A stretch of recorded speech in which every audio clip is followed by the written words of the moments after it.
Namaku Erika. Keinginan di dalam hidupku adalah kaya. Jika kalian di posisiku, pasti akan punya keinginan yang sama. Dulu aku adalah orang yang miskin. Bukan hanya miskin, tapi sangat miskin. Untuk makan saja kesusahan, bahkan kami harus menahan lapar seharian. Aku tinggal sama mama dan juga adik laki-lakiku. Kemana papaku? Beliau sudah meninggal ketika aku berumur 12 tahun dan adikku berumur 7 tahun. Papa mengalami kecelakaan yang parah dan membuat nyawanya tidak tertolong. Sebelumnya ketika papa masih ada, kehidupan kami begitu bahagia. Dulunya kami tergolong keluarga yang kaya.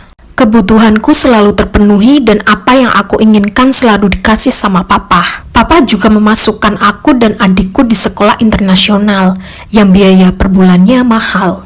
Namun, setelah meninggalnya papa, kehidupan kami berubah drastis. Perusahaan bangkrut dan semua harta benda kami ludes kecuali rumah mewah yang kami tinggali. Dan aku harus keluar dari sekolah. Saat semua yang kami miliki lenyap, mama berdagang untuk memenuhi kebutuhan sehari-hari. Mama memang pintar memasak, dan mama menjual beberapa kue di sekitar komplek. Aku dan adikku juga membantu keliling komplek untuk menjual dagangan mama.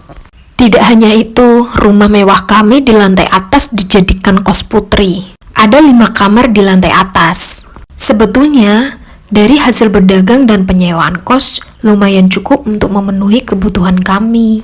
Namun dengan seiring berjalannya waktu, aku dikejutkan dengan kondisi mama yang depresi. Mama sering halusinasi seperti ada orang yang mengajaknya berbicara. Dan saat itu, mama mulai enggan untuk dagang.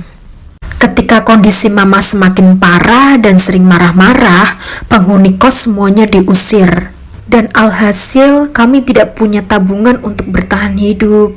Kami merasakan kehidupan serba kelaparan itu beberapa tahun.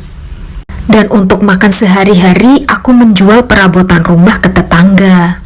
Dan setelah semuanya terjual dan kondisi rumah sudah kosong, akhirnya aku bekerja untuk memenuhi kebutuhan kami. Dan untuk sementara, adikku Rangga menjaga mama di rumah. Aku yang memiliki kemampuan bahasa Inggris yang cukup baik, aku manfaatkan untuk les privat. Meskipun mengadakan les privat itu tidak mudah, dan aku membutuhkan selama 2 minggu menerima tawaran privat.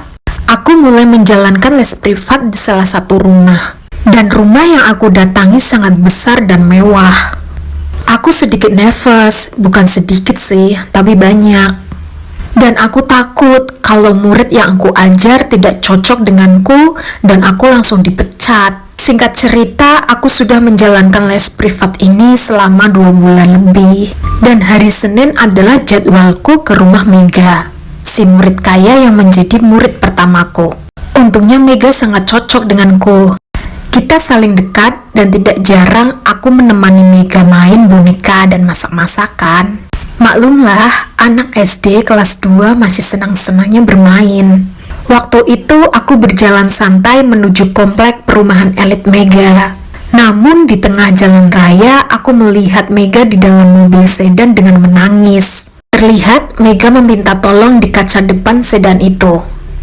Aku berpikir Mega menangis karena baru bangun dari tidurnya dan orang tua mereka berada di minimarket untuk membeli sedikit cemilan. Akhirnya aku menghampiri Mega agar Mega tenang melihatku.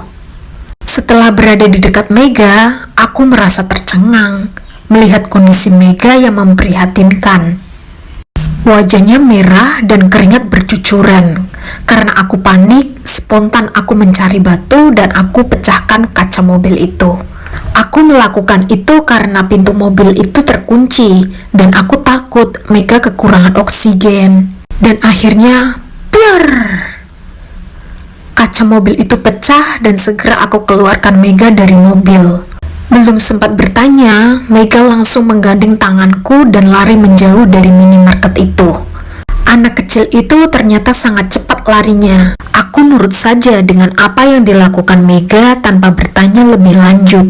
Dan sampailah aku di rumah Mega, dan Mega bercerita kepada orang tuanya. Dan aku hanya plonga-plongo mendengar cerita Mega. Terima kasih karena kamu sudah menyelamatkan putra saya. Sebagai balas budi, saya akan memberikan cek sebesar 1 miliar dan kamu bekerja di perusahaan saya.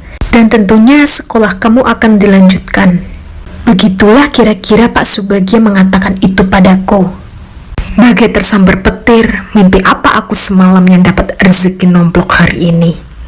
Hanya karena aku memecah pintu mobil itu, aku mendapatkan uang dan aku kembali kaya.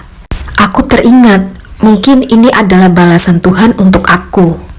Ya, selama bertahun-tahun ini, setelah selesai beribadah, aku selalu doa. Selain untuk kesehatan keluarga, aku doa agar bisa kaya kembali. Dan ternyata balasan itu datang hari ini. Aku pernah mendengar ceramah jika takdir kita sudah diatur oleh Tuhan, dan takdir itu bisa dirubah lewat doa.